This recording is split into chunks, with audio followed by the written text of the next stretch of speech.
자, 인공지능을 실제 의료 현장에서 그것도 아주 빠르고 효율적으로 쓰려면 어떻게 해야 할까요? 오늘은 바로 그 기술적인 가이드를 바탕으로 의료 AI를 위한 최적화 실행 계획을 한번 자세히 뜯어보겠습니다. 병원에서 AI가 환자 치료를 어떻게 바꿀 수 있을지 한번 상상해 볼까요? 의사가 환자의 그 방대한 의료 기록 속에서 필요한 정보를 단 몇 초 만에 찾아내서 진단하고 치료법을 결정하는 거예요. 정말 엄청난 잠재력이죠. 그런데 바로 여기서 아주 중요한 문제가 생깁니다. 바로 지연 시간, 즉 속도 문제죠. 생각해보세요. 아무리 똑똑한 AI라도 응급 상황에서 반응하는데 몇 분씩 걸린다면 사실상 쓸모가 없잖아요. 이 속도의 장벽을 과연 어떻게 넘을 수 있을까요? 자, 그럼 이제 문제에서 해결책으로 넘어가 보죠. 오늘 분석의 핵심이 될 4단계 프레임워크를 가지고 어떻게 하면 더 빠른 의료 AI를 만들 수 있는지 그 여정을 한번 따라가 보겠습니다. 이 속도 문제를 풀려면요, 이 4가지를 다 봐야 해요. AI 모델 자체를 가볍게 만들고 하드웨어를 빵빵하게 갖추는 것도 물론 중요하죠. 하지만 오늘은 특히 가장 큰 병목 현상이 생기는 부분, 바로 데이터 처리와 전체 파이프라인을 어떻게 혁신할 수 있을지에 한번 집중해 볼게요. 자, 그럼 데이터 처리 시스템의 가장 핵심적인 부분으로 들어가 볼까요? 바로 검색 증강 생성, 영어로는 RAG라고 부르는 기술인데요. 이게 바로 AI의 비밀 무기라고 할 수 있습니다. 이 RAG라는 걸 아주 쉽게 비유하자면요, AI한테 엄청나게 빠른 전문 의료 사설을 한 명 붙여주는 거랑 똑같아요. 그러니까 AI가 모든 의료 기록을 머릿속에 다 외우고 있는 게 아니고요. 질문이 딱 들어오면 이 사서가 가장 정확한 정보가 담긴 페이지를 순식간에 착 찾아주는 거죠. 라가가 작동하는 과정은 이렇게 6단계로 이루어집니다. 먼저 의료진이 질문을 던지면요, AI는 곧바로 가장 관련 있는 환자 기록을 찾아내요. 그리고 바로 그 정확한 정보를 바탕으로 답변을 만들고 마지막으로 검정까지 거쳐서 딱 보여주는 거죠. 불필요한 정보는 싹 걷어내고 핵심만 빠르고 정확하게 찾아내는 과정이라고 보시면 됩니다.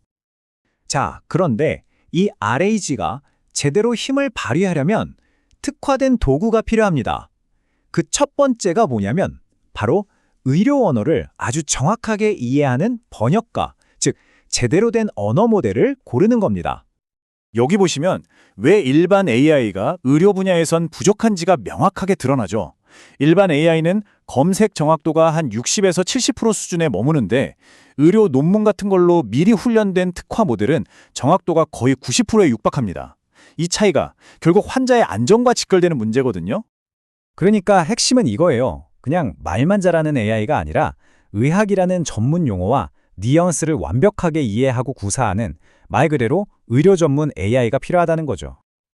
자, 다음 핵심 도구는 바로 벡터 데이터베이스입니다. 이게 뭐냐면 일반 도서관처럼 키워드로 책을 찾는 게 아니라 책의 내용이나 의미를 기준으로 정리된 아주 특별한 도서관이라고 생각하시면 쉬워요. 덕분에 비슷한 증상을 보였던 다른 환자 같은 추상적인 질문에도 가장 관련 있는 기록을 순식간에 찾아낼 수 있게 되는 겁니다.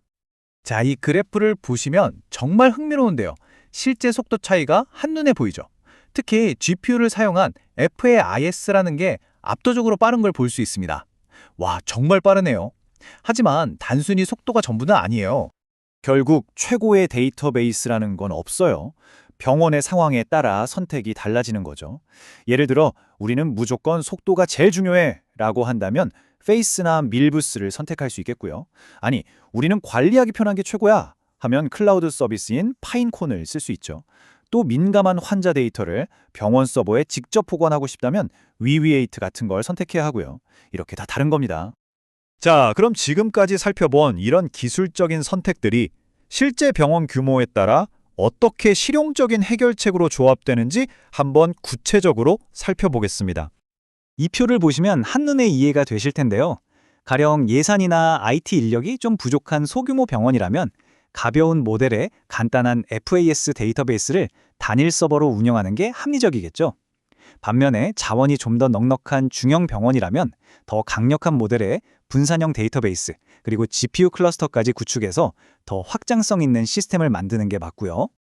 좋습니다. 이렇게 병원 규모에 딱 맞는 시스템을 만들었다고 칩시다. 그럼 이제 마지막으로 하지만 가장 중요한 퍼즐 조각을 맞춰야 합니다.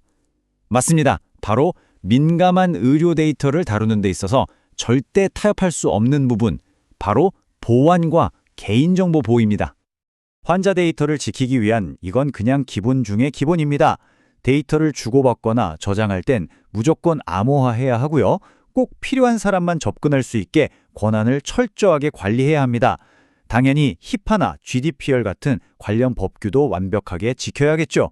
왜냐하면 안전이 최우선이니까요. 바로 이 문장이 모든 의료 AI 개발자들이 가슴에 새겨야 할 핵심 원칙을 담고 있습니다.